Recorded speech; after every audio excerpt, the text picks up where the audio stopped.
and the shuttle mean this has been the most difficult week for the civil space program since the shuttle Challenger blew up in 1986. Gavin Esler, BBC News, Washington.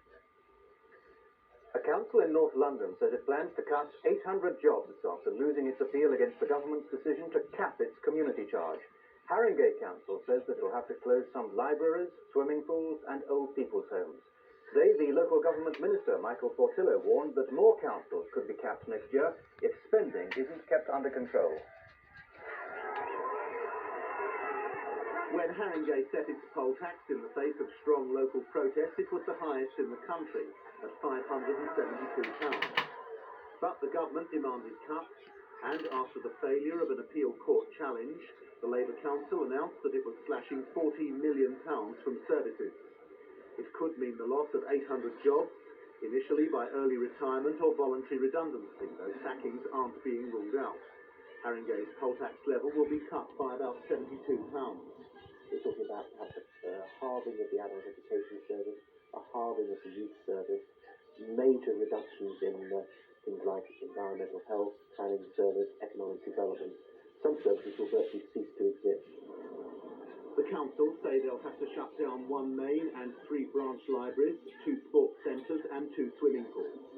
Other amenities like a sailing centre on this reservoir will go, as well as a children's home and a home for the elderly.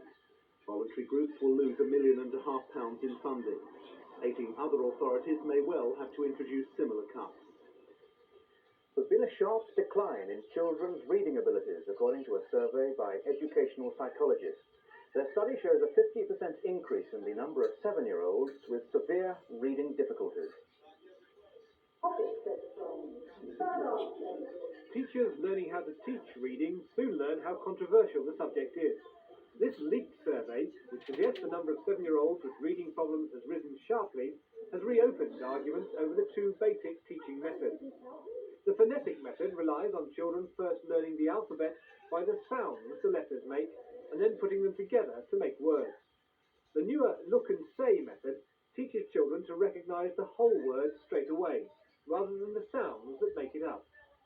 Some say the phonetic approach is too dull. Others say the look and say method relies too much on memory. One expert says the real problem is teachers being confused by theory. They've got too many people in positions of authority going into the schools and saying, what you're doing is wrong, you should do it this way because my way is right. And yet those people can back it with no evidence. We need research. If somebody says this is the right way to teach reading, my first reaction is to say, give me the evidence. Views on the causes of poor reading vary widely, and theories are notoriously hard to prove. But with the start of National Curriculum Assessment next year, all 7-year-olds will face formal tests of their reading ability. On Sunday, the 2 Germanys will come together to form a single economy with one currency. West German bankers say they're certain economic and monetary unification will be successful.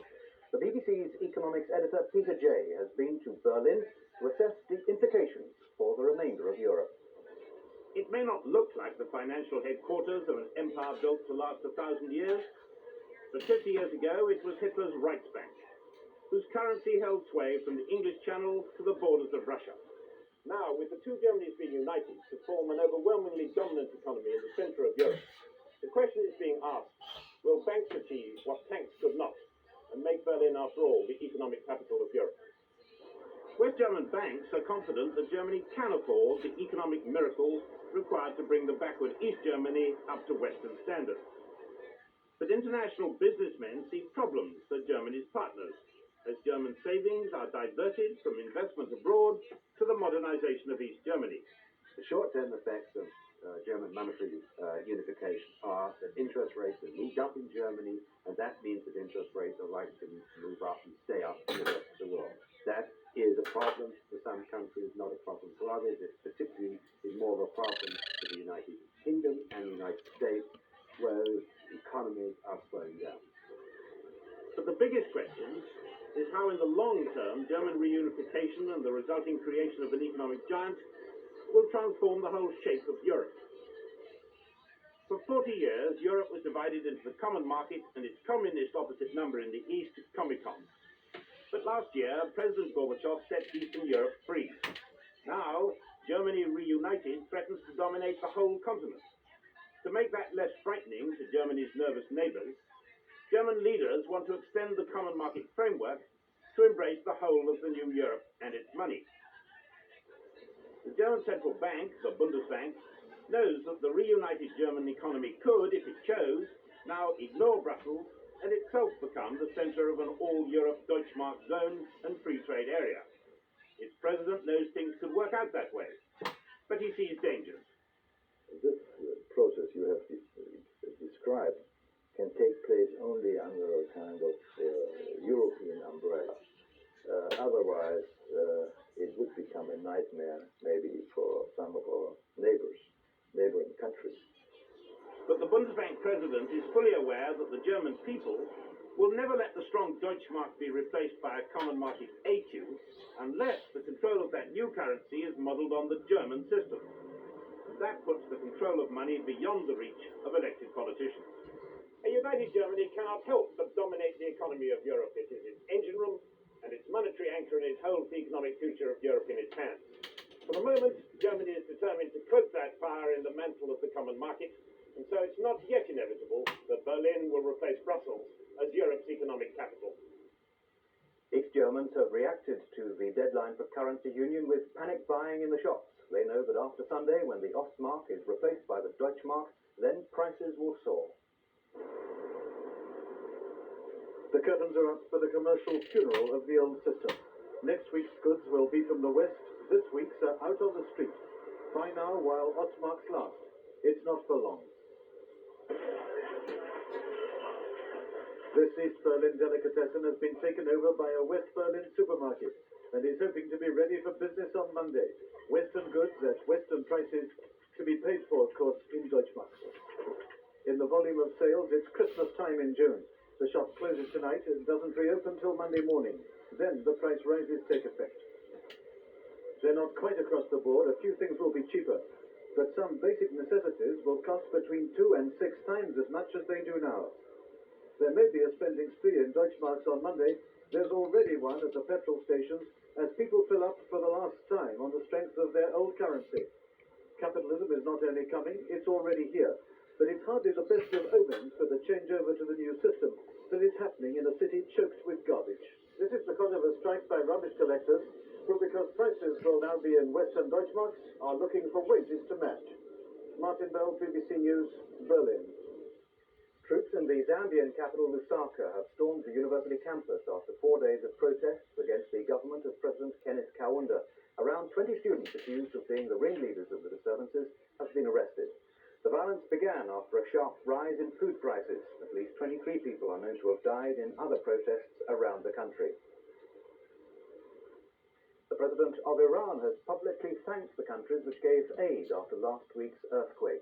Speaking at Friday prayers, President Hashemi Rafsanjani said he was touched by the help from abroad, and he criticized Islamic fundamentalists who'd argued that Iran should refuse outside help.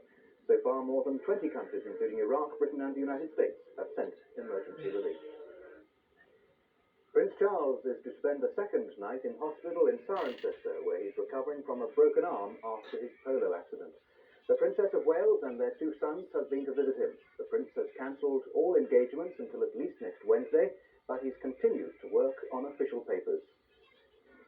It was late afternoon when Prince William and Prince Harry arrived in the back of their mother's Jaguar. They'd come straight from school in London, and the visit was brief, lasting less than half an hour. The Prince is said to be alert and extremely cheerful.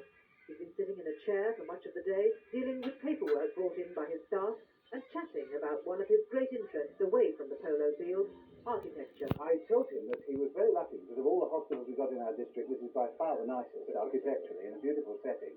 He said that he looked forward to seeing it on his way out because on his way in he was on his back and he didn't see anything except the roof.